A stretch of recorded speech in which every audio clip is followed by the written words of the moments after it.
Cutie, ओ मेरी cutie, ओ मेरी cutie तेरे होठों की सेंड कर फोटो मुझे से।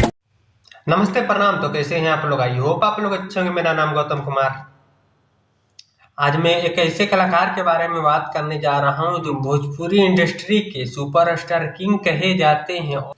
जैसे कि ये फोटो में देख सकते हैं, फोटो देखने के बाद ये तो कोई चेहरे के मुमताज नहीं है भोजपुरी इंडस्ट्री में।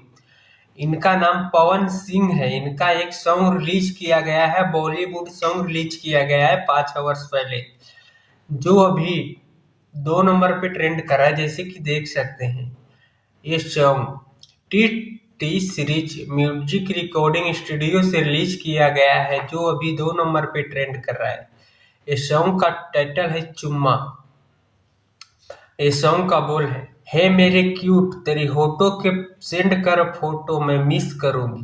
मेरी क्यूटी, ओ मेरी क्यूटी तेरे होठों की सेंड कर फोटो मुझे से। जैसे कि ये सॉन्ग सुन सकते हैं।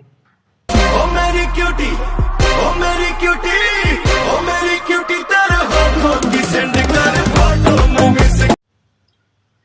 आई होप आपको सॉन्ग अच्छा लगा हो। अच्छा लगा तो लाइक सब्सक्राइब शेयर करें। मिलते हैं नेक्स्ट ट्रेंड सॉन्ग के साथ, तब तक के लिए बाय।